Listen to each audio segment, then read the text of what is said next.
Posisi penghukum biasanya berbicara dengan nada tinggi, menghardik, hukuman bisa berupa fisik maupun psikis.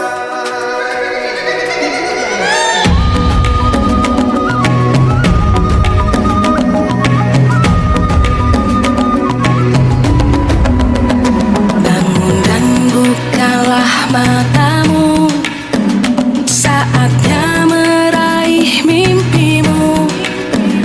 Arahkan pandangan ke depan, Tuhan kan menuntunmu. Sadarilah masa berganti, tantangan kan kita hadapi. Bergandeng tangan untuk negeri, era kita menanti berseri. Kita belajar Pancasila, kita bernafas dalam sila-silanya. Kita belajar Pancasila, ayo kita jaga untuk Indonesia. Bersatu dalam perbedaan, berpegang tangan dan berlari. Singkirkan egomu, oh kawan, demi negeri ini. Jadilah generasi emas, cerdas berkarakter itu kita. Berjuang dan harus berani, kita terus torehkan prestasi.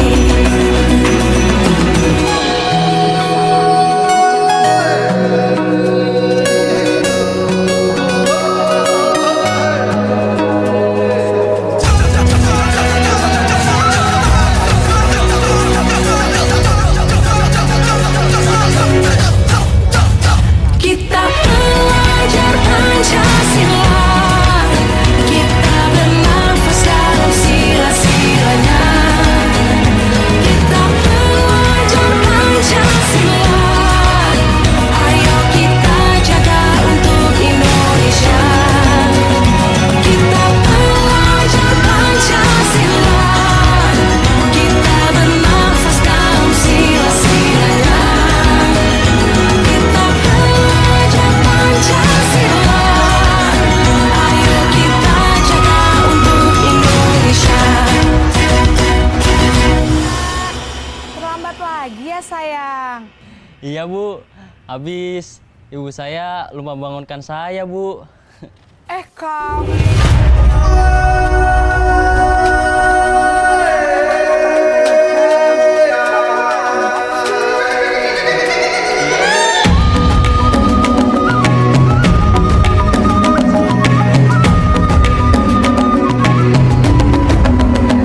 Bangun dan bukalah matamu, saatnya meraih mimpimu. Arahkan pandangan ke depan,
sampai pada posisi seorang manajer.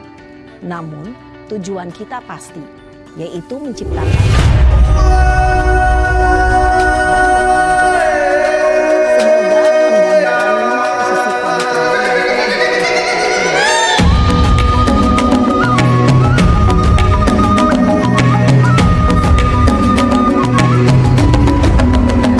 Bangun dan bukalah matamu, saatnya meraih mimpimu. Arahkan pandangan ke depan, Tuhan kan menuntunmu. Sadarilah masa berganti, tantangan kan kita hadapi. Bergandeng tangan untuk negeri, era kita menanti berseri. Kita belajar Pancasila, kita bernafas dalam sila-silanya. Kita belajar Pancasila, ayo kita jaga untuk Indonesia. Bersatu dalam perbedaan, berpegang tangan dan berlari. Singkirkan egomu, oh kawan, demi negeri ini. Kami hormati Ibu Rini Oktavi Dwi Hastuti, peserta calon guru penggerak Angkatan 9 Kabupaten Cilacap, dan Bapak dan Ibu-ibu hadirin sekalian yang berbahagia. Puji syukur kita panjatkan kehadirat Allah Subhanahu wa Ta'ala, karena hanya atas izinnya kita dapat bertemu pada acara diseminasi budaya positif dalam keadaan sehat walafiat. Hadirin yang saya hormati, izinkanlah saya selaku moderator membacakan susunan acara sebagai berikut. 1. Pembukaan. 2. Menyanyikan lagu Indonesia Raya. 3. Sambutan dari Kepala Sekolah SD Negeri Bumilir 05 Cilacap. Yang keempat, doa. Yang kelima, diseminasi budaya positif. Dan yang terakhir, penutup. Baik, untuk acara pertama, yaitu pembukaan. Untuk mengawali suatu rangkaian kegiatan ini, marilah kita bersama-sama membuka acara ini dengan bacaan basmalah bersama-sama. Bismillahirrahmanirrahim. Untuk acara kedua, menyanyikan lagu Indonesia Raya yang akan dipimpin oleh Ibu Nafisa. Hadirin dimohon berdiri.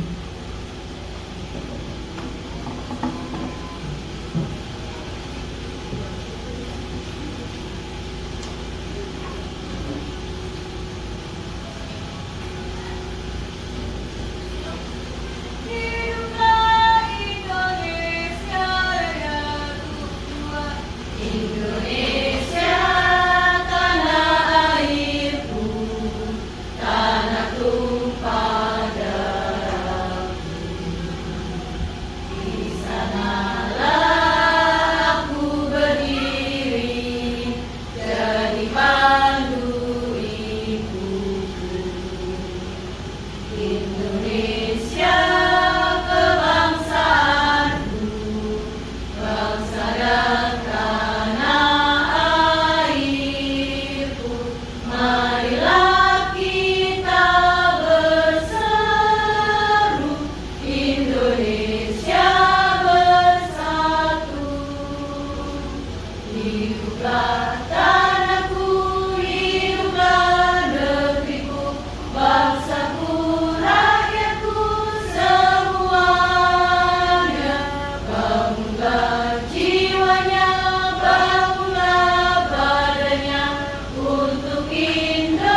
Baik,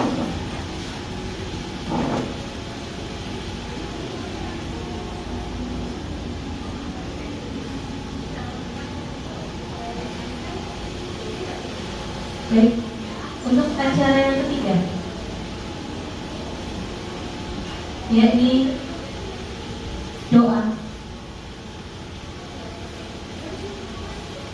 Baik, untuk acara yang ketiga, doa kepada Ibu Eka, silakan.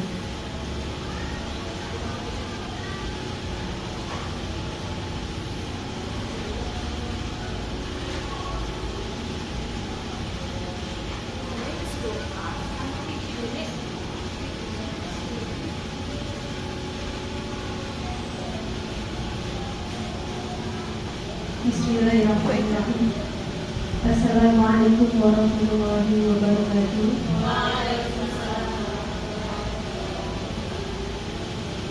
Marilah sejenak doa ini yang saya hormati kita sampaikan puji syukur kehadirat Allah Subhanahu wa Ta'ala. Bersama-sama mengucapkan kepada seraya bermulai kepada Tuhan yang Maha Esa agar kegiatan kita hari ini diberkati dan bisa berjalan dengan lancar.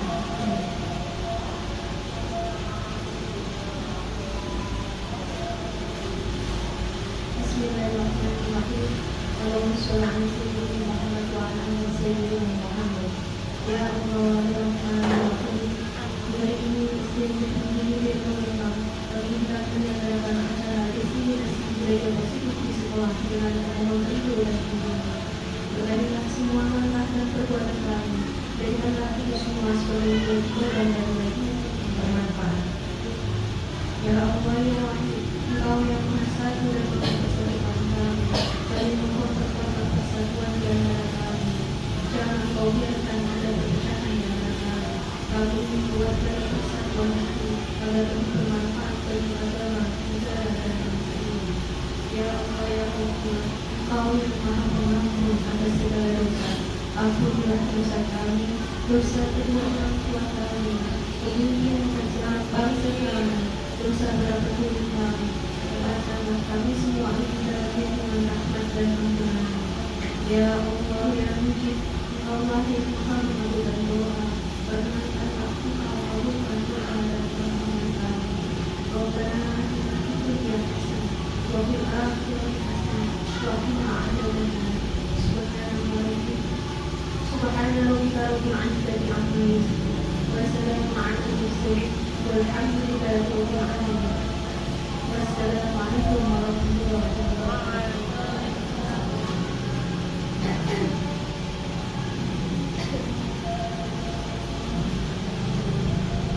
Terima kasih kepada Ibu Eka. Acara yang keempat, sambutan dari Kepala Sekolah SD Negeri Kumilir 05 Cilacap kepada Ibu Ani Kuspriyatmi SPD SD, dipersilakan.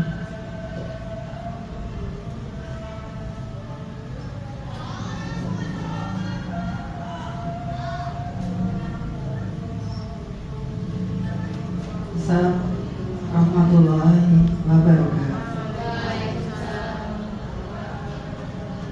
Puji syukur kehadirat Allah Subhanahu wa Ta'ala dan senantiasa melimpahkan segala nikmat khususnya nikmat sehat kepada keluarga besar Ibu Mega. Hari ini kita telah diberi waktu untuk melaksanakan kegiatan yang ketiga dari CTV atas nama Ibu Rini Mas Putih Rini Oktavi dalam acara diseminasi Madrasah Hikmat Budaya Positif. Ibu dan Bapak yang saya hormati, pada kaitannya hari ini tak lupa juga sholawat dan salam tercurah ke junjungan kita Muhammad Sallallahu Alaihi Wasallam yang selalu kita nantikan saat dari yang Ibu Bapak mengawali kegiatan hari ini. Saya mengucapkan terima kasih atas kesiapannya untuk semuanya dalam rangka ya kita mencari ilmu atau menambah ilmu kembali dari Ibu ini. Semoga apa yang dia sampaikan nanti kita bisa bermanfaat, selanjutnya bermanfaat saya selaku yang dituakan nanti akan mengevaluasi dengan adanya suatu pembelajaran ini. Nanti kita evaluasi dan setelah dievaluasi mana yang kurang kita tindak lanjuti. Seperti itu ya Ibu semuanya ya. Sekali lagi kalau kemarin saya sudah memberikan tugas kepada Ibu semua 4 CGP yang ada di sini, besok kita ya akan merencanakan kegiatan lainnya yang mungkin kemarin sifatnya hanya suatu motivasi yang menggugah diri kita dengan lingkungan sekolah kita. Besok kita tekankan untuk ke diri kita semuanya, segala apapun yang mana kita programkan diri kita. Karena itu Ibu, mari semuanya kita berlatih program-program perjalanan hidup kita ya. Kalau mungkin dikala kita menjalani hidup itu program untuk mendapatkan suatu titipan Allah, sekarang kita usianya bertambah untuk selalu berusaha ada program sebagai bekal kita untuk menghadap ke Allah. Seperti itu ya. Sama, itu juga suatu program kita, tetap jangan kita singkirkan, jangan kita jauhkan, namun kita bekali sesuai dengan usianya. Kalau mungkin saya dengan panjenengan itu sudah berbeda ya, programnya sudah berbeda. Mau tidak mau persentasenya tetap jauh dari segala apapun, baik itu finansial, baik itu mungkin kegiatan sehari-hari, baik itu dalam pelayanan suami mungkin ya, sudah berbeda sekali. Moga selamat kepada teman-teman semuanya yang sedang menanti kabar lulus dan tidaknya untuk PPG-nya dan juga untuk CGP-nya. Semoga saja harapan saya insya Allah sukses semuanya. Saatnya saya sudah selesai, saya akan tetap ya mencari kita berharap mendengarkan dan selalu menyimak perkembangan dari teman-teman Bumi 5 seperti itu. Yang tetap semangat, apalagi Ibu, walaupun di mana sibuknya tetap kita itu bersemangat dalam mencari karya ya. Kepada Bu Ahli juga semoga tetap semangat ya, ada S2-nya dan mungkin ada program lainnya yang terkait dengan CGP. Monggo yang belum, Bu Enda sama Bu Hafiz dipersilakan. Yang penting titik satu saya, kita harus punya punya catatan dan punya pribadi bahwa manusia itu kemampuan tidak sama. Jadi harapan saya ke depannya, walaupun kita itu bersaing yang sehat, tetapi kita tetap harus menilai diri sendiri. Kalau seperti teman itu belum bisa, saya baru bisa seperti ini. Tapi yakinlah bahwa Tuhan pasti memberi kelebihan. Dan saya pegang. Saya tahu di antara teman-teman semuanya yang punya prestasi lebih di bagian ini, kelebihan ini, dan ada kekurangannya di sini. Saya sudah sedikit paham lah, insya Allah.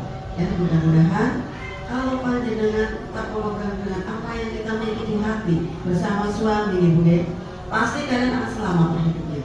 Dan arti tidak akan tergoncang dengan mungkin teman-teman yang di satu sisi sudah melejit seperti itu, kita tidak. Nah, saya berharap keutuhan keluarga Bumi 5 selalu dipertahankan, diperkuat walaupun selalu bersaing sehat untuk mencari karir, monggo lah. Yang penting sehat-sehat.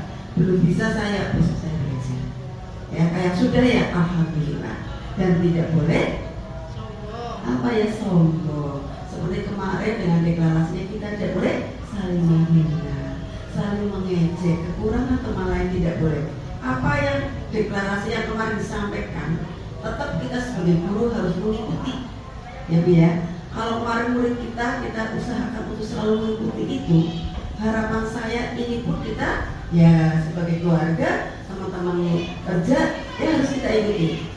Ya, jadi monggo bersama-sama. Saya alhamdulillah ya Bu, ada beberapa teman saya, adalah sedikit banyak keluarga di sekolah seperti itu. Pak Pati juga seperti itu.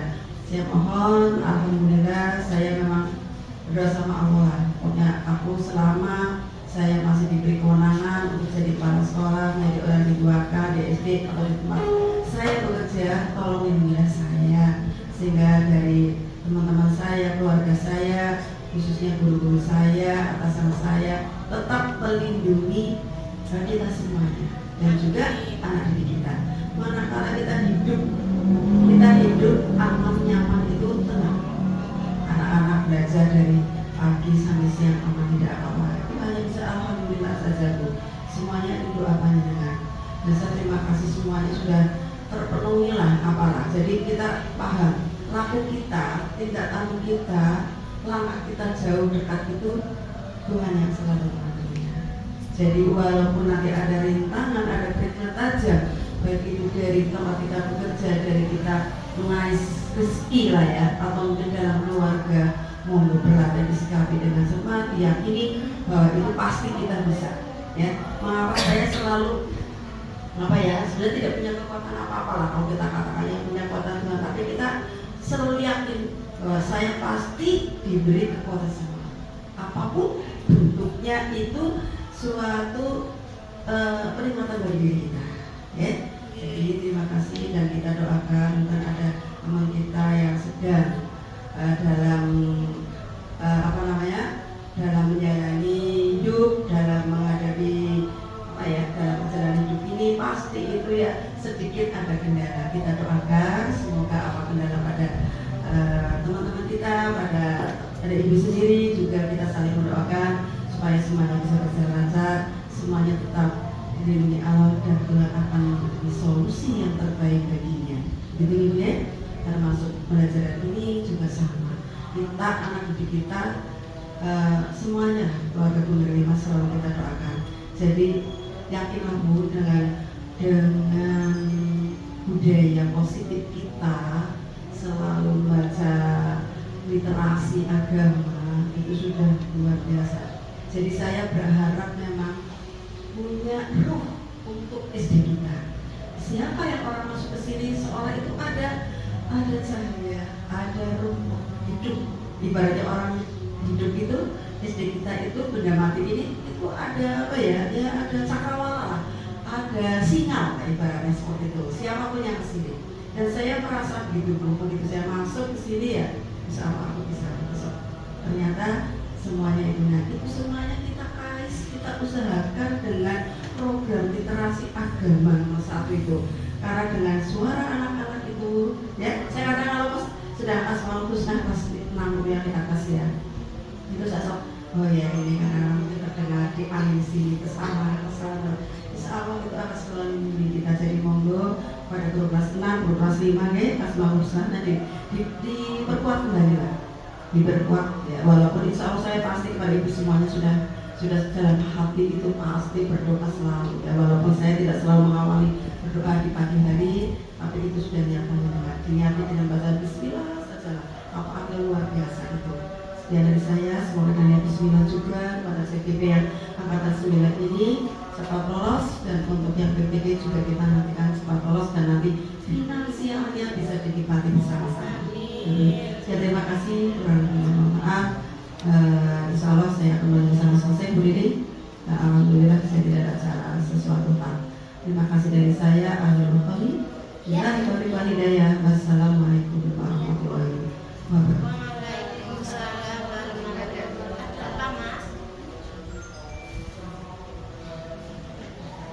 Terima kasih kepada Ibu Amikus Perhatian SPD. Baik, hadirin yang berbahagia, telah sampailah kepada acara inti, yaitu diseminasi budaya positif yang akan disampaikan oleh Ibu Lini Oktavi Dwi Hastuti SPD, calon guru penggerak angkatan 9 Kabupaten Cilacap. Kepada Ibu Lini disilakan. Terima kasih. Bismillahirrahmanirrahim. Assalamualaikum warahmatullahi wabarakatuh.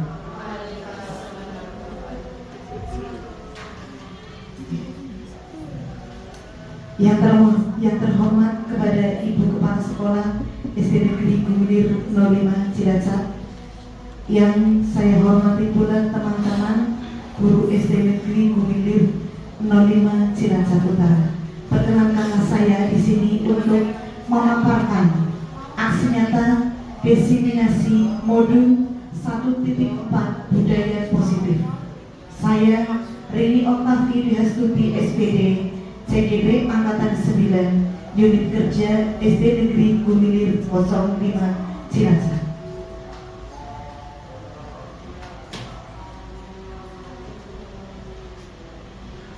Ya, perkenalkan, di sini ada saya sendiri CGP Rini Oktavi Dwi Hastuti, kemudian ada fasil saya Ibu Ana Wahyu Ruhani, kemudian ada Ibu PP saya Ibu Laila Ida Wahyuni.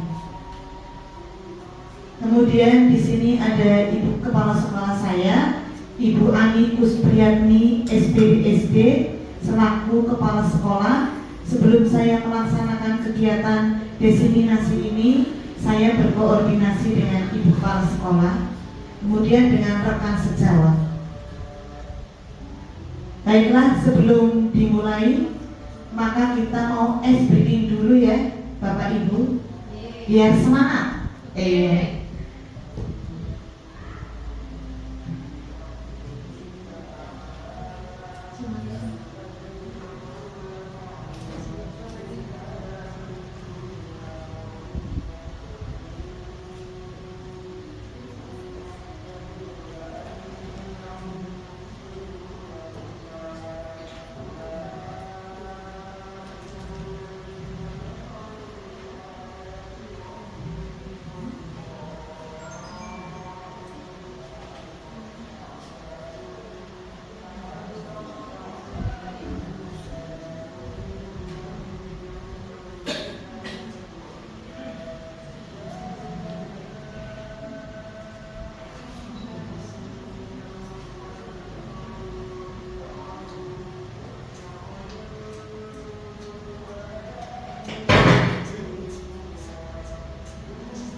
Ya, sebentar ya Bapak Ibu.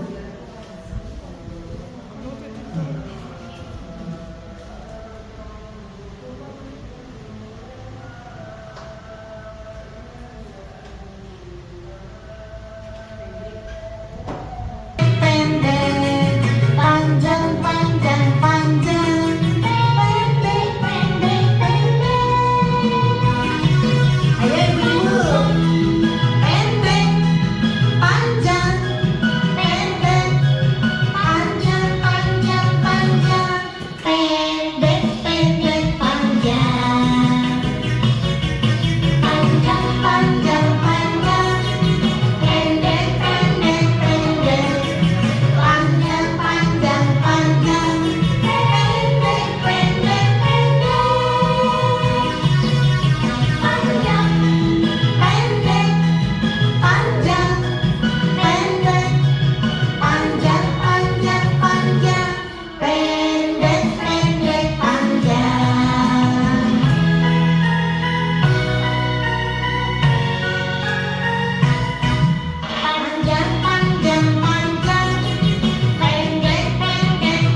Ya, untuk menyemangati ya hari ini biar tidak lesu, biar tambah semangat.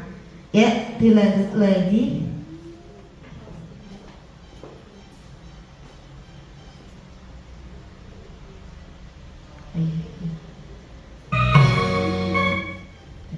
Ya, di sini saya akan menyampaikan tentang diseminasi. Apa sih itu diseminasi?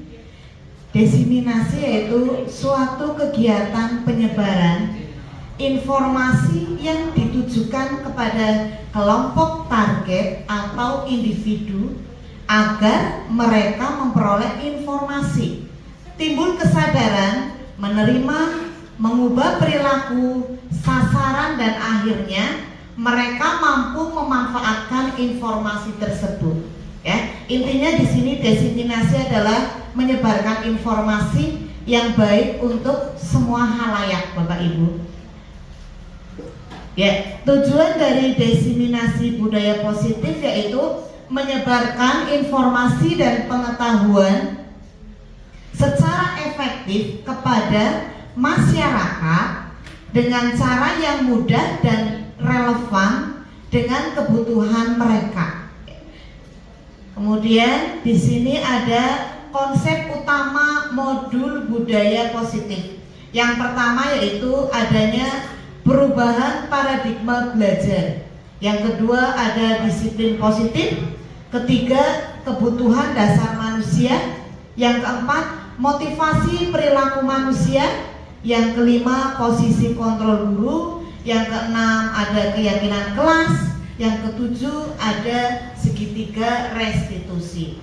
Nah, ketujuh ini itu masuk dalam profil pelajar Pancasila, di mana dalam profil pelajar Pancasila ini ada 6 dimensi. Dimensi yang pertama apa ya Bapak Ibu? Profil pelajar Pancasila? Iya, beriman dan bertakwa kepada Tuhan Yang Maha Esa dan berakhlak mulia. Yang kedua,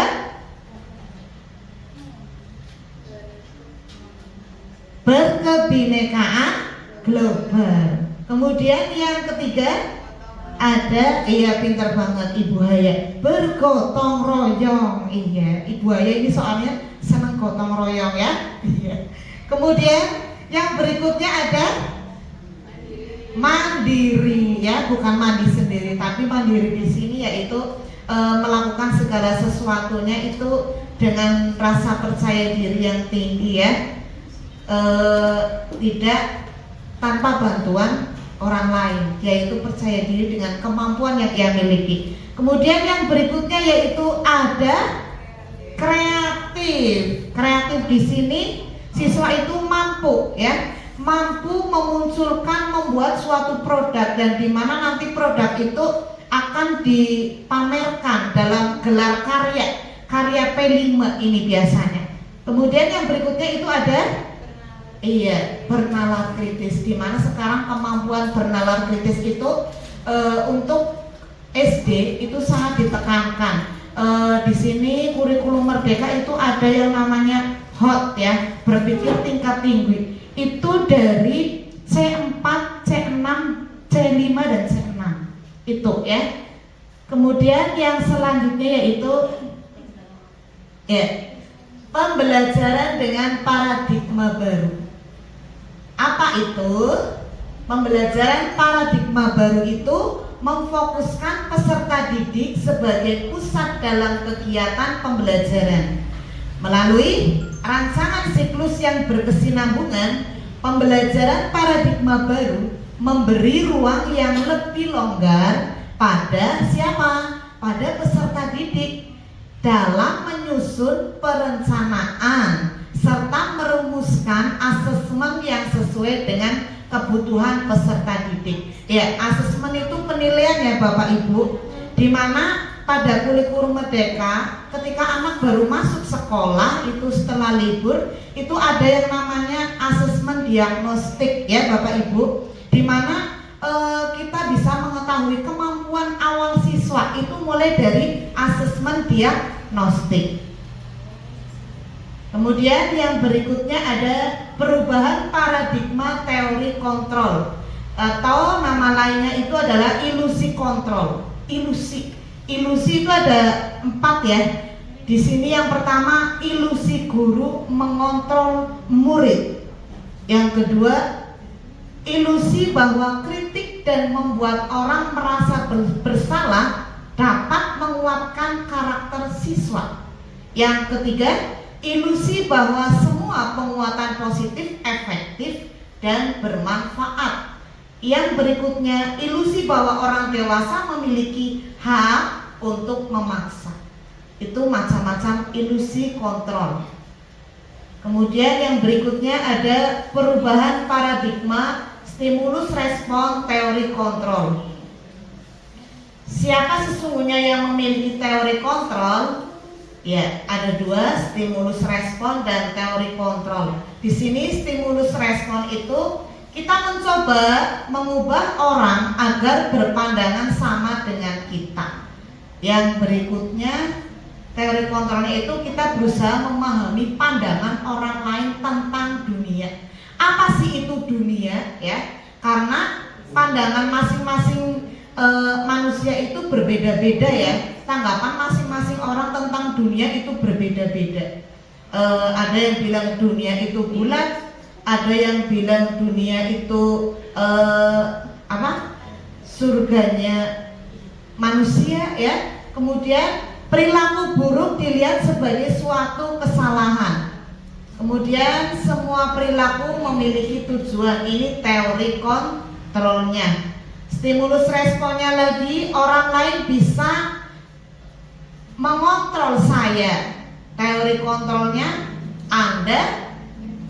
hanya Anda yang bisa mengontrol diri Anda. Ya, sudah otomatis ya. Yang bisa mengontrol diri saya adalah diri saya sendiri, bukan orang lain. Misalnya Bu Nuri bisa mengontrol dirinya ya. Yang bisa mengontrol dirinya ya Bu Nuri ya, bukan saya. Iya.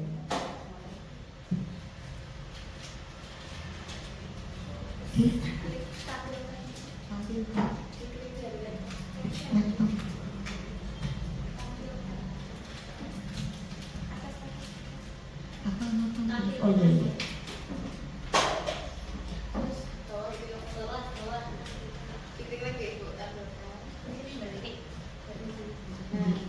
Oh iya. Ya, lanjut lagi. Ya, lagi bunyi ya ini. Ya, lanjut tadi ya ibu-ibu. Stimulus respon, pemaksaan ada pada saat bujukan gagal. Ya, teori kontrolnya kolaborasi dan konsensus menciptakan pilihan-pilihan baru. Kemudian stimulus responnya model berpikir menang kalah. Ya, ada orang yang berpikir, oh saya ini kepengennya menang. Enggak, saya pengennya kalah. Tapi di sini teori kontrolnya itu model berpikir menang-menang ya. Kita berpikirnya jangan kalah ya, kita harus berpikir kita harus menang ya. Kita harus menang supaya menjadi juara yang terbaik. Lanjut, di sini disiplin positif ya. Disiplin positif menurut Ki Hajar Dewantoro ya, menurut KHD itu mempunyai tujuan pendidikan, yaitu menuntun segala kodrat yang ada pada anak-anak agar mereka dapat mencapai keselamatan dan kebahagiaan yang setinggi-tingginya, baik sebagai manusia maupun sebagai anggota masyarakat. Jadi tugas guru di sini itu menuntun anak-anak untuk apa? Anak-anak itu pada awalnya seperti garisan yang samar-samar. Kemudian tugas kita itu sebagai guru apa? Kita menebalkan supaya menjadi manusia yang lebih baik lagi, pandai dalam pengetahuan, kemudian sesuai dengan kodrat alam dan kodrat zaman sesuai dengan zaman yang sekarang. Misalnya zaman sekarang itu dengan adanya tipek, aplikasi-aplikasi baru lah, di situ kita menuntun bisa sesuai dengan perkembangan zaman anak ya. Oleh sebab itu, sebagai pendidik harus dapat menuntun tumbuh dan hidupnya kekuatan kodrat yang ada pada anak-anak agar dapat memperbaiki lakunya dan hidup tumbuhnya kekuatan kodrat anak. Kodrat anak itu ada dua Bapak Ibu, ada kodrat alam dan kodrat sama. Di mana kodrat alam itu yang ada pada diri siswa kita. Kemudian kodrat zaman itu adalah sesuai dengan perkembangan zaman saat ini ya. Lanjut, disiplin positif. Apa itu disiplin positif Bapak Ibu? Ada yang tahu? Iya, disiplin positif adalah suatu cara penerapan disiplin di sekolah dengan tanpa kekerasan dan ancaman yang dalam praktiknya melibatkan komunikasi tentang perilaku yang efektif antara guru dan peserta didik. Iya. Di sini ada interaksi antara guru dan peserta didik, saling berkolaborasi ya di dalam disiplin positif. Kemudian dapat menumbuhkan kesadaran tentang kedisiplinan serta memberdayakan peserta didik untuk melakukan sesuatu tanpa ancaman, iming-iming, sogokan maupun hukuman. Lah ini dalam penerapan disiplin ini positif ya, gak ada iming-iming ya. Kamu harus disiplin positif. Besok kasih uang ya. Tidak ada ya Bapak Ibu, tidak ada sogokan dalam bentuk uang, makanan atau apapun, tidak. Dan di sini juga tidak ada hukuman. Iya. Bagaimana cara penerapannya? Cara penerapannya itu ada 5. Yang pertama, kita kenalkan disiplin sejak dini ya. Sejak dini, sejak anak masuk sekolah kelas 1, kita kenalkan dulu apa sih itu disiplin positif. Kemudian yang kedua, diskusikan setiap aturan ya. Jadi setiap kita akan melakukan sesuatu, salah satunya disiplin positif, kita diskusikan dulu ya. Kita musyawarahkan dulu di dalam kelas dengan anak didik kita. Ya enggak Bapak Ibu, seperti itu tidak?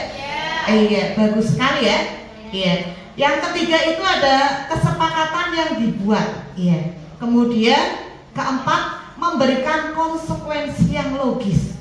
5, bersikap tegas, bukan marah. Lanjut. Ya. Di sini ada kebutuhan dasar manusia. Pada dasarnya manusia itu mempunyai kebutuhan dasar. Ya. Ada yang tahu Bapak Ibu apa itu kebutuhan dasar manusia?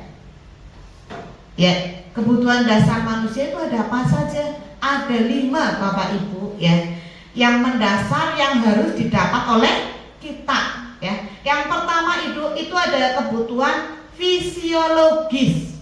Kemudian yang kedua ada kebutuhan kasih sayang. Yang ketiga kebutuhan penguasaan. Yang keempat kebutuhan kebebasan, dan yang kelima kesenangan.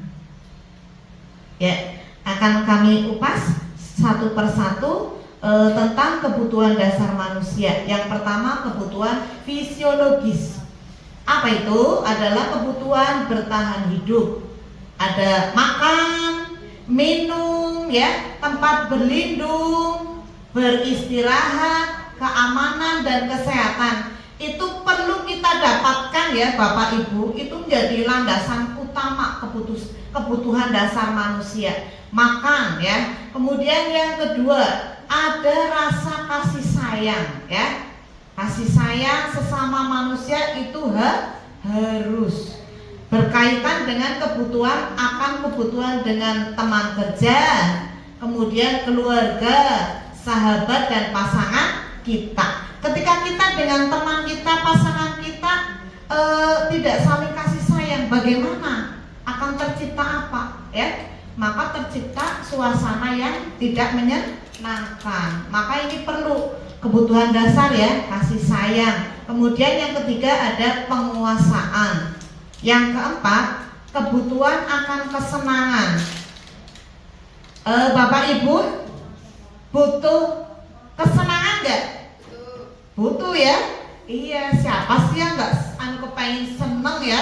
Masa setiap hari harus pusing ya? Tidak mau ya. Kita juga butuh healing ya, healing, kesenangan. Bisa kita senangnya kita salurkan melalui mendengarkan musik, atau healing ke pantai atau ke mall ya. Biasanya bapak ibu-ibu ini ya, kalau lagi pusing ya, biasanya itu healingnya kemana? Ke mall. Iya, di situ borong, ya enggak? Iya, beraneka macam ya. Iya, ada makanan, ada baju, ada sepatu dan lain-lain. Lihat situasi ya Bun. Kemudian yang berikutnya, kebutuhan kebebasan. Ya, kita butuh kebebasan enggak? Butuh, iya, butuh. Kita butuh bebas. Kita nggak mau hidup kita itu tertekan ya. Iya, kalau tertekan rasanya seperti di penjara, iya enggak? Iya, berkaitan dengan memilih ya. Kebebasan itu berkaitan dengan memilih, bergerak, mencoba hal baru dan mengeksplornya. Itu ya Bapak Ibu tentang kebutuhan dasar manusia. Ada 5. Kebutuhan fisiologis, kasih sayang, penguasaan, kebutuhan akan kesenangan dan kebutuhan kebebasan. Berikutnya ada motivasi perilaku manusia. Motivasi dapat dipahami sebagai dorongan yang terdapat dalam diri seseorang untuk berusaha mengadakan perubahan tingkah laku yang lebih baik dalam memenuhi kebutuhannya. Itu menurut UNO 2006 ya. Tujuan motivasi yaitu guna menggerakkan ataupun mengunggah individu supaya muncul kemauan serta keinginannya guna melaksanakan suatu hal sampai bisa mendapatkan hasil atau mewujudkan suatu tujuan. Tujuan ini ya biasanya ya apa sih yang kita inginkan ya supaya tercapai. Nah itu tujuan dari motivasi perilaku manusia, mendapatkan hasil, mewujudkan suatu tujuan. Motivasi yang paling banyak mendasari perilaku murid di sekolah saat ini adalah apa kira-kira Bapak Ibu? Motivasi yang mendasari perilaku murid di sekolah yaitu menghindari ketidaknyamanan atau hukuman ya. Jadi anak-anak itu tidak suka kalau di sekolah itu tidak nyaman, dan kalau dihukum juga anak-anak tidak suka. Kadang hukuman itu membuat anak-anak menjadi dendam dengan gurunya. Awas gue ya, neknya suka pewis gede itu ya. Kadang seperti itu anak-anak ya. Lanjut. Konsep disiplin dengan identitas gagal ya. Ya, adanya hukuman dan penghargaan. Di sini hukuman itu menyakitkan ya. Hukuman sudah pasti menyakitkan, akan terngiang-ngiang terus dalam diri anak ya, dalam memori anak. Oh, itu Bu Guru ini pernah menghukum saya ya. Iya. Kemudian yang kedua, rasa tidak nyaman ya. Ada rasa tidak nyaman. Hukuman sudah pasti. Kalau hukumannya berupa fisik, misalnya dipukul oleh gurunya, sudah pasti dia tidak nyaman. Karena apa? Misalnya dipukul itu tangannya sama gurunya, sudah pasti anak itu merasa sakit ya Bapak Ibu, tangannya sakit, dia nggak nyaman ya. Kemudian yang ketiga, takut. Anak yang dihukum oleh gurunya, dia pasti akan takut. Iya nggak Bapak Ibu? Iya, takut lah ya. Aku wedi lah mari Bu Guru Kae ya. Bu Guru Kae galak ya. Saya nggak mau lah diajar sama Bu itu. Bu itu pernah memukul saya, itu sudah pasti. Jadi ibu bapak jangan seperti itu ya. Iya. Yang keempat, hukuman itu memaksa, ya sudah pasti memaksa. Yang kelima, hukuman itu menyembunyikan perasaan ya. Ketika seorang menghukum anak atau muridnya, dia itu mempunyai perasaan enggak? Perasaan belas kasihan? Pasti tidak kan? Tidak. Hanya ada rasa rasa kepengen banget, rasa gemes sama anak ini. Pokoknya saya harus menghukum anak ini karena bersalah. Itu yang dirasakan oleh si pembuat hukuman. Kemudian di sini identitas gagal sebagai penghargaan, ya. Yang pertama yaitu adanya hukuman itu kurang efektif. Sudah pasti tidak efektif karena akan merugikan siapa? Anak yang dihukum. Yang kedua, merusak hubungan atau simpati. Iya, yang tadinya anak itu mau cinta dengan gurunya, ngefans dengan gurunya, setelah dia mendapatkan hukuman dari guru A, dia pasti akan membenci si guru A, ya. Kemudian yang ketiga, mematikan kreativitas. Dengan anak diberi hukuman, maka kreativitas anak itu menjadi down. Yang tadinya dia sudah pandai untuk menggambar suatu bentuk pemandangan yang sangat indah, setelah gurunya menghukum si anak itu kreativitasnya akan menjadi lemah, down. Dia nggak semangat lagi untuk berkreativitas. Jadi saya meminta Bapak Ibu jangan seperti itu, ya. Kemudian yang keempat, menghukum dengan sistem ranking, ya. Sekarang di kurikulum Merdeka itu tidak ada sistem ranking, ya Bapak Ibu. Kita mending bolehlah ya menunjukkan nilainya, ya, atau di rapot bayangan tidak apa-apa. Namun jangan di ranking, walaupun keseluruhan siswa nilainya sudah kelihatan, tapi jangan di ranking karena akan menghukum siswa. Di situ di siswa misalnya Retno itu ranking 20 dari 20 siswa. Bagaimana mental Retno? Down. Jadi tidak boleh seperti itu, ya. Kita boleh memberikan nilai, nilai tapi nggak usah di ranking, ya Bapak Ibu. Cukup mereka tahu saja. Oh, biar mereka yang suruh mengurutkan. Kira-kira Retno ranking berapa, Cindy, Haya, ya, itu ranking berapa? Biar mereka yang mengurutkan. Kemudian yang kelima, merebut hak untuk menghargai dirinya. Ya, anak ini berhak untuk bebas, untuk bahagia, ya. Jadi ketika dia dihukum, haknya untuk dihargai oleh gurunya dan teman-temannya itu telah direnggut, ya. Iya. Dia menjadi tidak percaya diri lagi, ya. Yang berikutnya, konsep disiplin dengan identitas sukses. Itu ada konsekuensi dan restitusi. Konsekuensi itu ada kekuatan dalam jangka pendek. Jadi waktunya pendek ini Bapak Ibu. Yang kedua, perlu monitoring berkelanjutan. Dalam konsekuensi itu perlu adanya pantauan, ya. Pantauan secara kontinu, terus menerus. Kemudian yang ketiga, adanya stimulus dan respon, ya. Stimulus itu rangsangan, ya. Ketika kita memberikan konsekuensi itu setidaknya ada rangsangan sehingga yang dirangsang itu mendapatkan respon, ya. Respon positif yang kita harapkan. Yang keempat, lebih menghargai peraturan. Itu yang namanya konsekuensi. Beda dengan hukuman. Kemudian di sini ada restitusi. Restitusi itu lebih bertanggung jawab akan perilakunya, ya. Jadi dia sudah bersalah, tapi dia berani bertanggung jawab. Biasanya kalau anak salah, itu biasanya dia takut untuk mengakui kesalahannya, takut bertanggung jawab. Iya enggak Bu Hayat? Atau Bu Salma? Iya.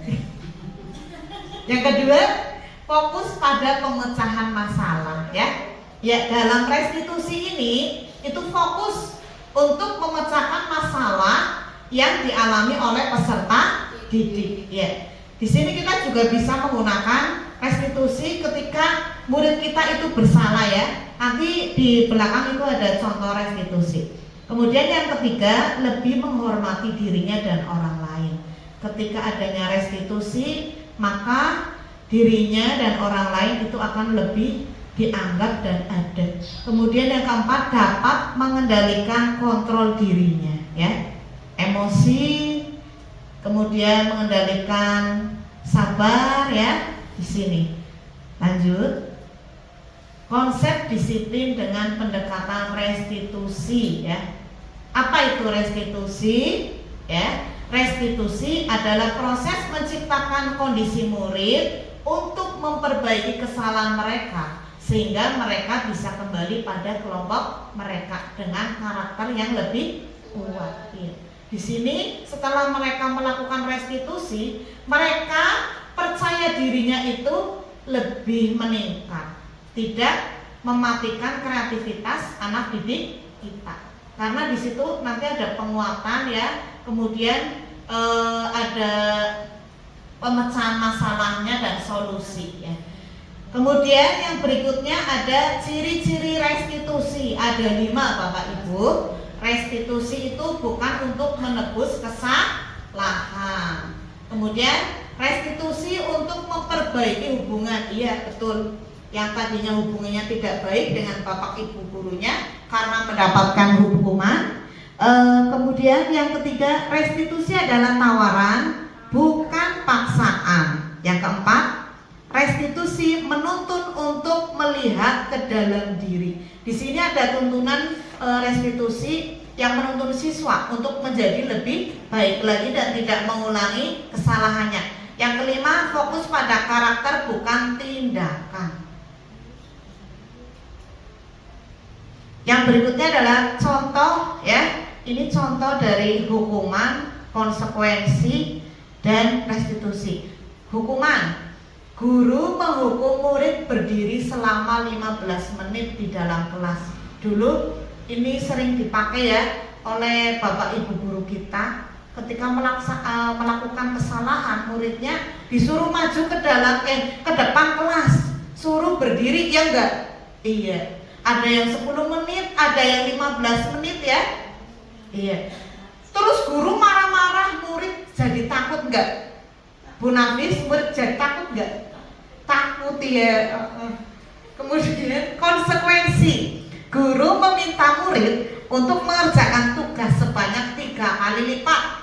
Iya ya, saya juga pernah, teman saya itu berbuat kesalahan ya. Dia tidak mengerjakan PR, itu suruh menulis 100 kali, pala ini 3 kali ya, itu 100 kali ya. Lah, sampai bukunya itu berlembar-lembar ya. Lah, itu guru tegas dan murid menghormati peraturan ya. Hanya sekarang sudah nggak ada ya, nggak ada. Semoga bapak ibu guru juga tidak seperti itu ya sekarang ya. Iya. Kemudian restitusi, guru menanyakan keyakinan kelas atau dirinya dan membantu murid menyelesaikan masalahnya. Ya, ini nanti di dalam restitusi itu anak akan ditanya ya, telah berbuat kesalahan apa? Kamu melanggar keyakinan kelas yang mana? Ya, ketika kamu tidak mengulanginya lagi, kamu harus melakukan apa? Itu nanti di restitusi ada ini ya. Kemudian guru terbuka dan murid menghargai dirinya serta orang lain. Lanjut ya. Di sini keyakinan kelas ya. Keyakinan kelas itu nama lainnya sering disingkat dengan ikhlas ya. Bukan ikhlas membantu, bukan ikhlas yang lainnya ya, tapi di sini ikhlas keyakinan kelas. Apa itu? Merupakan metode untuk menimbulkan kembali disiplin positif yang didasari oleh motivasi dalam diri. Jadi ketika membuat keyakinan kelas itu harus didasari oleh motivasi intrinsik dalam diri siswa itu sendiri ya, untuk berubah. Kemudian dengan adanya keyakinan kelas di setiap kelas diharapkan dapat mewujudkan tujuan kelas yang mandiri guna menunjang pendidikan yang berorientasi kepada profil pelajar Pancasila ya. Bagaimana sih pembentukan keyakinan kelas? Ya, keyakinan kelas itu perlu dibentuk dengan siswa menulis keyakinan kelas yang mereka inginkan. Nanti di sini siswa-siswa itu disuruh menuliskan keyakinannya masing-masing ya.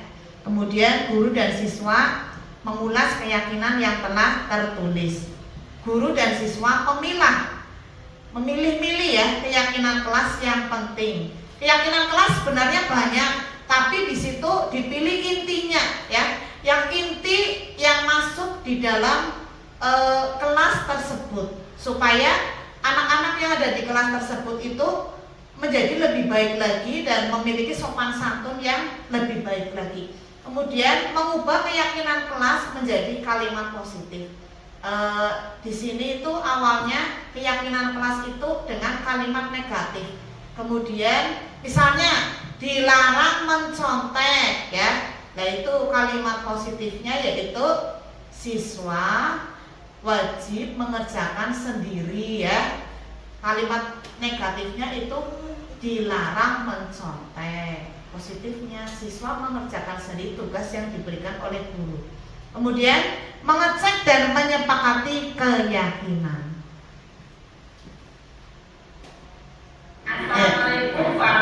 Ini contoh membuat keyakinan kelas di kelas saya nih.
Itu ya Bapak Ibu tentang membuat keyakinan kelas.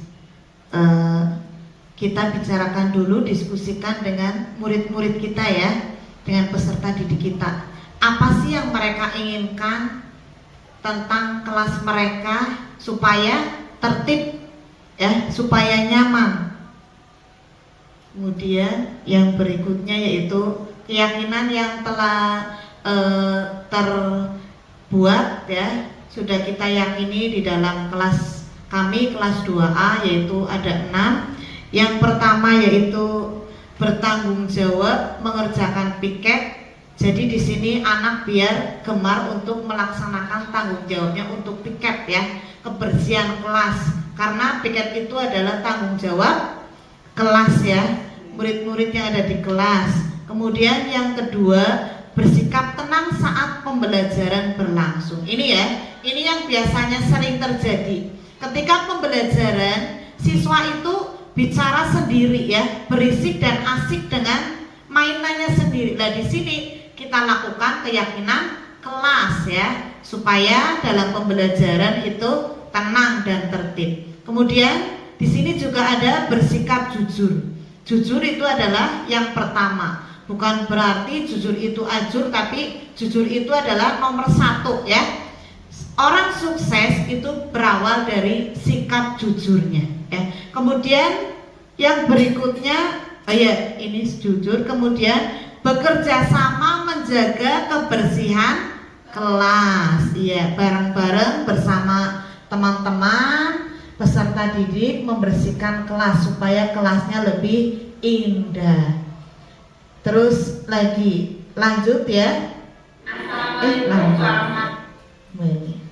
Ya, di sini ada 5 posisi kontrol guru dalam restitusi. Yang pertama, guru itu sebagai penghukum. Kedua, guru sebagai rasa pembuat bersalah. Yang ketiga, guru sebagai pemantau. Keempat, guru sebagai teman. Kelima, guru sebagai manajer. Ya, akan dibahas satu persatu tentang 5 posisi kontrol restitusi seorang guru. Yang pertama itu guru sebagai penghukum ya. Seorang yang menghukum biasanya menggunakan hukuman fisik maupun verbal ya. Ini sekarang tidak boleh ya Bapak Ibu. Hukuman fisik itu nggak boleh.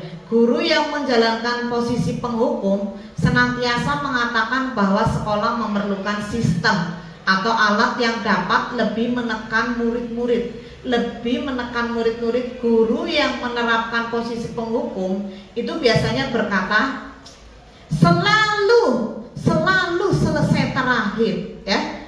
Ya nggak Bapak Ibu biasanya? Iya, ini dulu ya. Sekarang Bapak Ibu mesti tidak seperti itu ya. Anak yang baik ya, belum selesai. Sekarang begitu ya, dulu ini seperti ini. Selalu selesai terakhir. Saya pun seperti itu ya. Saking gemesnya ini berkata seperti ini. Dulu ya, dulu. Kemudian yang sekarang, patuhi aturan saya. Begitu. Guru yang tipe posisi kontrol penghukum.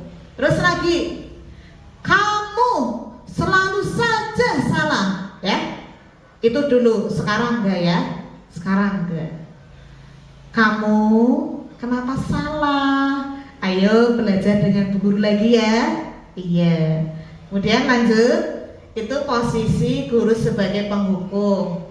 Yang berikutnya yaitu posisi guru sebagai pembuat bersalah ya.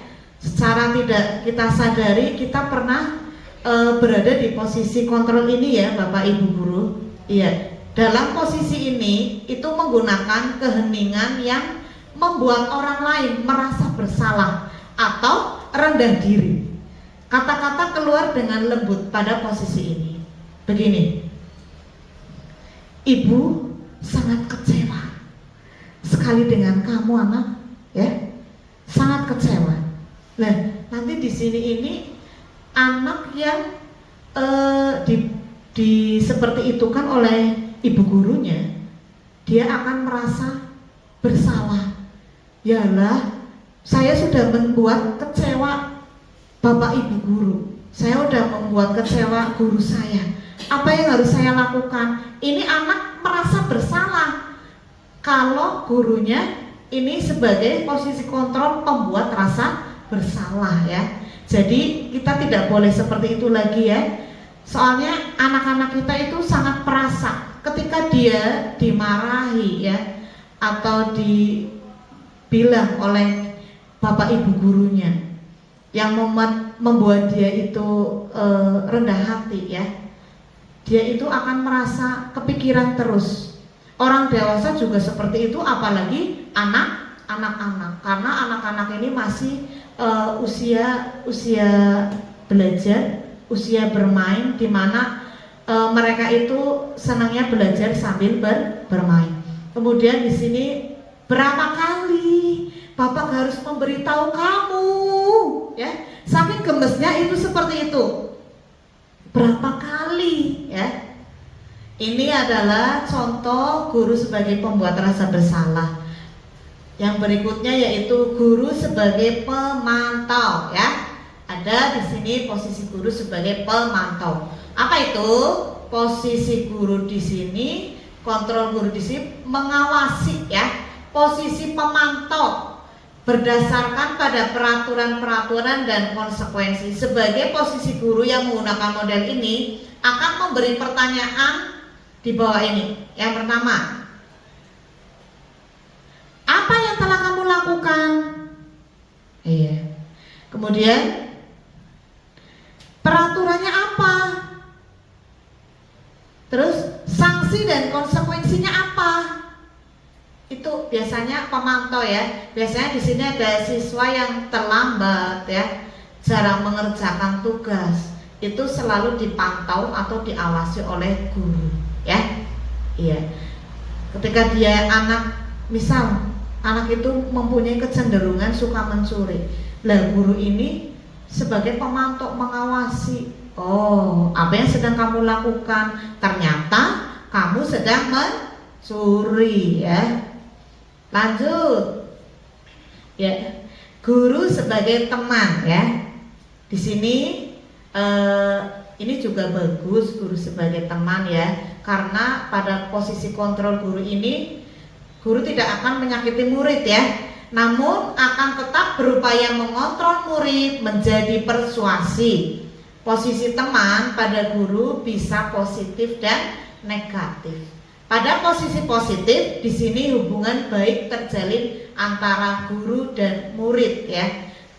Guru di posisi teman menggunakan hubungan baik dan humor untuk anak ya.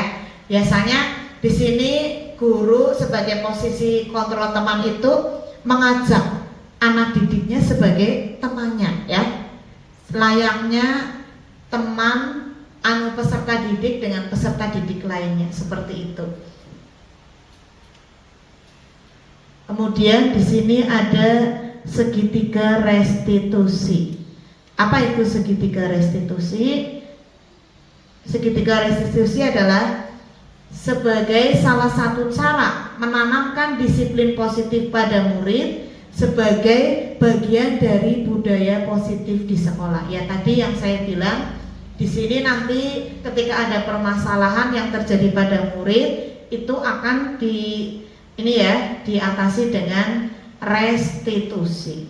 Ya, dalam kegiatan restitusi ini ada 3 ya. Iya. Validasi, kemudian menstabilkan, menanyakan keyakinan. Itu ada 3 dalam restitusi. Nah, di sini contoh penerapan restitusi yang ada di kelas saya.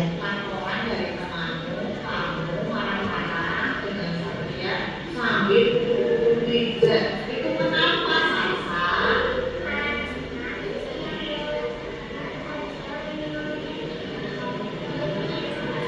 Oh begitu, wajar kalau kamu seperti itu. Dulu mau makluminya ya. Iya. Kamu tahu nggak tindakan yang kamu lakukan itu melanggar keyakinan kelas nggak? Iya ya. Kira-kira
Ya, masih ngelik ini ya. Nah, ini testimoninya dari restitusi. Keyakinan kelas, sabar dan mengendalikan diri. Saya tidak akan mengulangi lagi. Ya Bu Rini, terima kasih. Assalamualaikum warahmatullahi wabarakatuh. Assalamualaikum warahmatullahi wabarakatuh. Ya, itu tadi penerapan restitusi yang ada di kelas saya itu tentang di situ Salsabila itu anak yang pintar ya. Dia itu sering sekali dicontek hasil pekerjaannya oleh teman yang bernama Satria. Di situ memang Satria anaknya di bawah Salsabila ya. Satria ini nggak mau mengerjakan sendiri pekerjaannya, dia selalu menyontek Salsa. Lah, Salsa itu karena marah ya, Salsa tidak bisa mengendalikan emosi ya. Jadinya Salsa itu pukul-pukul meja ya, mejanya digebrak ya. Dia marah, meluapkan emosinya karena tidak terima kalau Satria itu menyontek terus hasil pekerjaan dari Salsa. Tapi setelah diadakan restitusi, Salsa ini sudah menyadari bahwa dia telah melanggar keyakinan kelas ya, keyakinan kelas sabar dan mengendalikan diri ya. Ya, demikian yang bisa saya sampaikan, yang saya paparkan. Semoga bermanfaat untuk Bapak Ibu semuanya. Salam guru penggerak, tergerak, bergerak, dan menggerakkan. Baiklah, setelah ini akan diadakan refleksi tentang desiminasi yang saya lakukan. Mungkin di dalam pemaparan saya tentang desiminasi budaya positif ya, dari awal sampai akhir banyak kekurangan atau banyak manfaatnya. Monggo, siapa Bapak Ibu yang mau mewakili untuk merefleksikan dirinya? Ibu Dwi Nuri Setiawati. Ya, silakan. Monggo Ibu untuk merefleksikan. Iya. Ya, di sini aja, maju. Oke, boleh. Maju saja, Bu. Iya, terima kasih pada Bu Rini ya. Saya akan sedikit memberi tanggapan ya. Tadi presentasi dari Bu Rini sudah sangat bagus sekali dan bisa memotivasi saya untuk bisa lebih baik lagi di dalam kelas dalam menyikapi segala hal permasalahan yang ada di kelas saya. Dan terima kasih buat Bu Rini, dengan adanya pemaparan ini menjadi tercerahkan buat saya. Begitu saja Bu Rini. Ya, aplaus yang sangat meriah untuk Bu Dwi Nuri. Ya, terima kasih Ibu Dwi Nuri yang telah memberikan refleksi tentang kegiatan pemaparan desiminasi aksi nyata modul 1.4 ya, budaya positif ya. Kemudian ada lagi Bapak Ibu yang mau memberikan refleksinya. Ya, boleh kepada Ibu Rini Indriasari, monggo.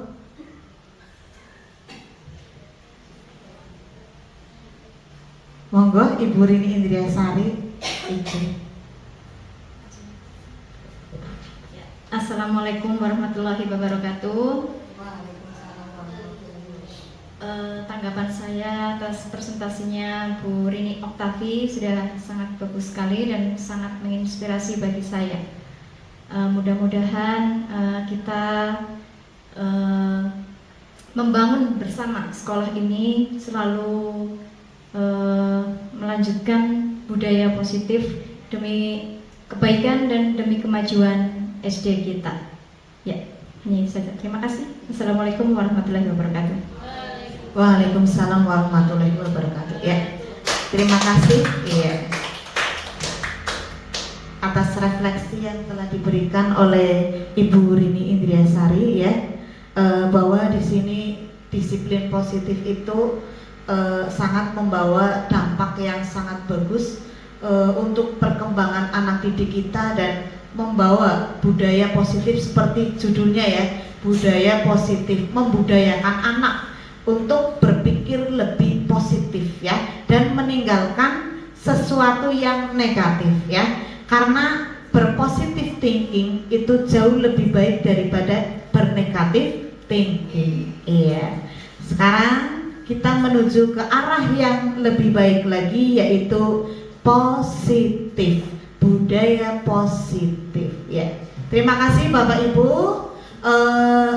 Demikian yang bisa saya sampaikan, semoga bermanfaat dan semoga di lain waktu kita berjumpa lagi ya, dalam kondisi yang sehat, kondisi yang senang, dalam berpikir positif ya, meninggalkan yang negatif dan demi kemajuan peserta didik kita dan demi kemajuan dunia pendidikan kita sesuai kodrat alam dan kodrat zaman. Dan di sini kita tujuannya sebagai seorang guru adalah menuntun ya, menuntun anak sesuai dengan minat dan bakatnya. Terima kasih. Assalamualaikum warahmatullahi wabarakatuh.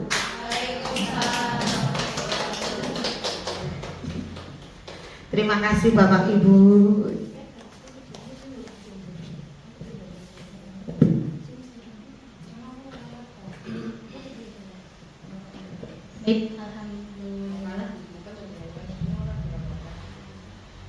Baru saja kita dengarkan paparan dari Ibu Rini mengenai budaya positif. Mudah-mudahan saya sendiri dan teman-teman seperjuangan khususnya CGP bisa menggerakkan teman-teman yang lainnya supaya kita bisa lebih menerapkan budaya-budaya positif yang ada di sekolah kita. Baik, Bapak Ibu yang saya hormati, akhirnya sampailah kita ke penghujung acara. Apabila saya di dalam menyampaikan acara banyak kekurangan, mohon maaf yang setulus-tulusnya. Marilah kita tutup dengan bacaan hamdalah bersama-sama. Alhamdulillahirabbil alamin. Burung dara, burung cendrawasih, cari dulu ke provinsi Papua.